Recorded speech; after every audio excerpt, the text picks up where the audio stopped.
So Justin, first up, obviously the news broke this morning that you will be moving on at the end of the season. Just your reflection and a few lines on that, please. Yeah, it was, a really tough decision for me and an awkward one. I obviously spoke to Gold Coast last week and they told me they'd make a decision over the weekend and let me know Monday, and that was the truth. And the funny thing is when I found out myself only on Monday, everyone found out Monday as well. And then people think that I've known for ages, and it's quite weird because it's through social media and through the media they know just as quick as you do. So, and then obviously it only signed yesterday and only got to tell the playing group this morning. So it's not something that I've known for long. And just over the weekend I said to my wife, it's hard because we're all happy here, and she was happy either way. And I just said, look, I think if they offer it to me, and it's what I do want to do. I do want to coach in the NRL. So, and unfortunately for me, it's only if we're doing well that I'm going to get the opportunity to go. So I have to leave when everything's going well. Otherwise, you don't get an opportunity. You look at some coaches at other clubs that have been sacked. So the only time you get to leave here is when you're going well. So that's the hardest thing, because I do love it here and I always have. But the only thing there is that I do want to coach in the NRL. So that's the only reason why I'm leaving here, because it's been great for me and my family. And you touched on it earlier. You rightly wanted to tell the players before, obviously the club announced it, and I believe you told the players this morning. Is that right? Yeah, but obviously as you know, they already knew through it sort of coming out early. But I'd actually only signed yesterday, so. And I didn't want to get the players in yesterday. I did want to tell them, but it was their day off, and the last thing I wanted to do was say, everybody come into training and, oh, by the way, I'm going, because it's not a good thing. It doesn't sit well with me.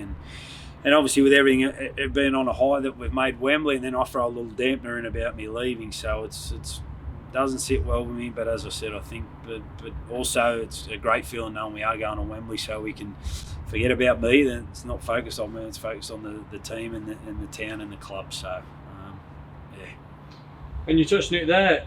Obviously, before you move on, we've got some big games coming up. One of those being at Wembley, and I suppose your focus and the players' focus now will be on those big games. No, definitely, and it's just great that we're there. A lot of pressure off everybody, and particularly the players. We went into a semi-final, and everyone's going, "Oh, you're just going to win easy," and they're tough games to play in. And a lot of what Wilco said when I watched the game back, that championship players are as strong as Super League. They do as many weight sessions. They're just not as skillful.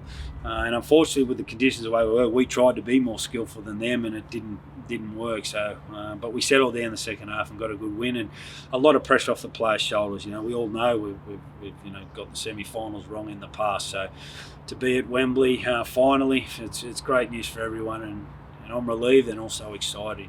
We can't wait to play. And before that, back in Super League action on Friday, Wakefield are in town, and they've had a week off. They'll be fresh, and now they're down there as well. They'll be coming here looking for the points. Yeah, they will. And a couple of weeks ago against Wigan, they did look tired. They needed a rest, and they got that last week. So. For them, it is that dangerous time for them. 6-7 weeks ago, they're not talking about playoffs and knocking on the door there, and now, unfortunately for them, they've slipped back near the relegation area. So they're going to come here really determined on Friday, and we've got to be ready for that.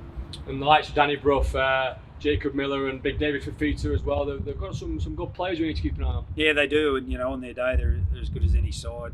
They've just been inconsistent and had some injuries. So, yeah, as I said, they're going to be a tough opposition for us on Friday. Squad news, obviously your 19-man squad was out this morning.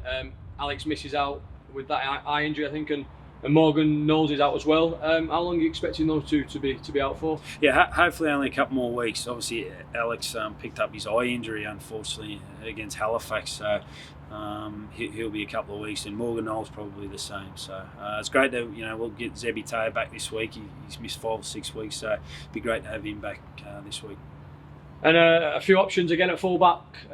Jack Wellsby in the squad this time, he's an option, and obviously Johnny Lomax can slot back in there as he did against Halifax. Have you made up your mind yet, or are you just kind of seeing how things pan out this week? Probably stick with Johnny back there. I think last week was a tricky game for a number of reasons. So while we weren't great, with the ball, I think there's a number of factors for that reason. So probably stick with Johnny back there.